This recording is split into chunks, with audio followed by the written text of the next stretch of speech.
Deci, efectiv, dacă mi-ar fi zis careva cu vreo 4-5 ani că eu o să am sau am deja o problemă cu alcoolul, aș fi râs în fața lor. Eu toată copilăria mea, toată adolescența mea, de fapt, am fost anti-alcool și îi păcat. Că acum câțiva ani chiar aveam o viață faină, aveam activități mișto, activități care îmi plăceau și acum nu le mai fac și regret. Și pe lângă asta arătam fizic foarte bine, mă simțeam, medical vorbind, excepțional, efectiv. Și totuși, în timp, de nicăieri, a apărut o bere în viața mea, o bere s-a făcut două și acum eu nu cred că aș fi reușit să adorm fără măcar vreo 3 din astea. Așa că acum facem ce trebuie să facem. O nouă serie, fraților, o nouă serie în care fratele vostru suferă. No, guys, știți locul nostru de start. Vedeți blocul din spatele meu? Ăla o să fie noul nostru punct de start. De acasă, de la mine, pornim că cam irascibil, am dormit un pic prost azi noapte. Deși astăzi n-am făcut mai nimica, așa că măcar s-o odihnit. Hai să-i dăm. Da, nu, în altă ordine de idei. Bună seara, guys! Hai să începem tura 3. De data asta am sneakers-ul la mine pregătit. Am apă câtă vreau eu în ghiozdan. Peisajele pe aici drăguțe. Îs odihnit în primul rând, cred că am mai menționat asta, mă tot repet, îmi pare rău. Și nu am nicio scuză. Singura problemă îi, și cred că ați observat, de data asta fratele vostru e singurel. Așa că nu știu pe unde o să o luăm, că nu-mi prea place. Așa numai ca fapt divers până mănânc sneakers-ul ăsta. Eu am cam subestimat, recunosc, în ultimii ani microtrade. Eu sunt încheiat de pe centru și chiar e activitate pe aici și chiar e lume drăguță. Sper că tura asta de unul singur nu o să mă facă să-mi schimb părerea. No, am ajuns pe porțiunea aia unde îmi place mie să-mi dau din papagal. Foarte mult contează că am fost mai odihnit astăzi. Chit că n-am dormit azi noapte, nu știu cât de bine. Am avut somnul foarte, foarte întrerupt și a fost și de scurtă durată. Cu toate astea, având în vedere că astăzi n-am făcut mai nimic, numai am editat video și am lălăit-o prin apartament, am un spor de numai și față de seriile anterioare. E mult mai răcoare afară, bate și un vânt așa mai răcoros. Chiar mă îngrijorez că s-ar putea să mă prindă ploaia până ajung eu în Turda Nouă. Dar măcar îs pe voie bună, am la mine o jachetă, nu neapărat de ploaie, dar de fâș. Eu zic că n-ar trebui să mă îngrijorez. Și vis-a-vis de lăsatul meu de alcool, vreau să zic că deși e abia a 3-a zi, începe să-mi crească foarte mult încrederea în mine și asta îmi dă putere să continui. Vă dați seama și cred că cine e în situația asta mă înțelege. Pe măsură ce te adâncești în problema asta, începi să o conștientizezi ca o problemă, începe să-ți scadă foarte mult stima de sine, începi să te judești tu singur. Sau cel puțin asta mi s-a întâmplat mie. De-am și pornit toată chestia asta. Chestia asta însă cu insomnia, nu știu cum fac să o rezolv. Mă ajută, dar limitat și melatonina aia. Adevărul e că problema asta cam persistă de ani buni de zile dinainte să existe problema cu alcoolul. Mari șanse ca toată chestia asta cu alcoolul să fi pornit și din cauza insomniei, care era ho-ho. Luptă grea asta cu somnul. Dar nu, acum am zis că să termin cu seria asta, cu alcoolul, că o să mă ajute foarte mult pe toate planurile.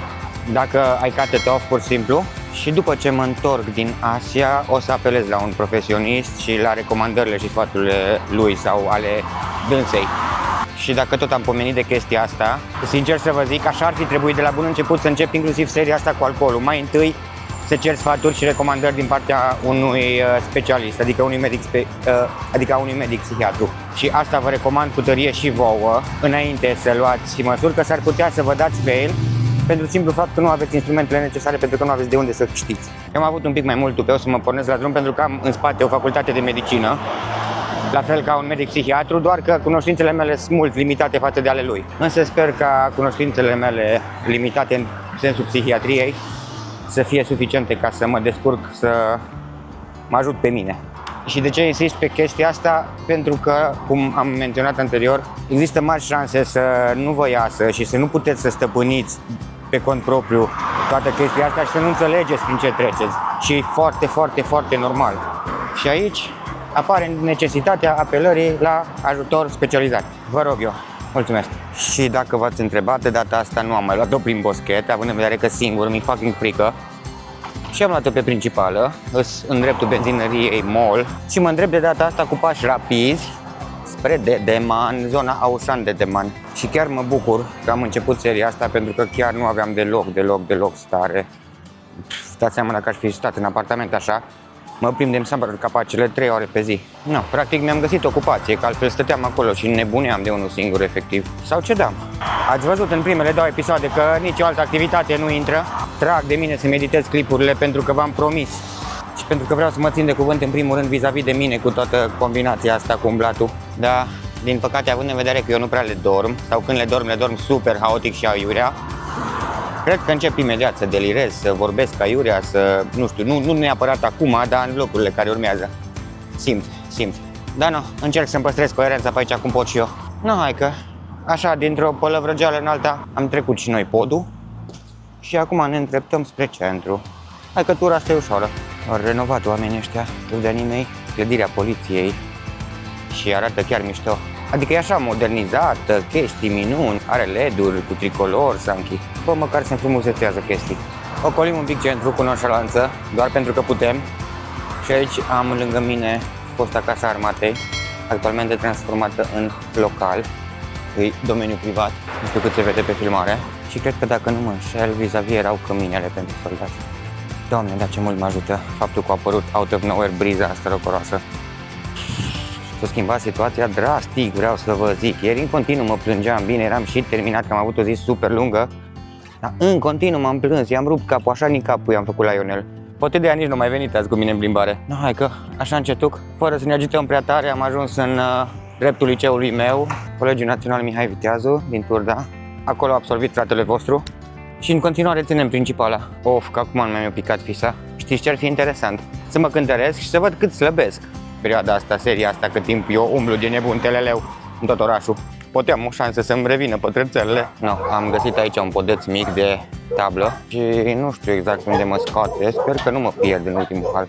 Ioi, că mă latră câinile și nu știu pe unde mă aflu, nu știu dacă mă îndrept spre o fundătură sau spre o ieșire. Nu bat cu ochelarii mei până acolo. Haideți că m-am descurcat, era o ieșire. No, hai că deja ar trebui să vă dați seama pe unde îs. Ar trebui să vă dați seama că fratele vostru a ajuns la punctul de finish. Easy peasy tura asta.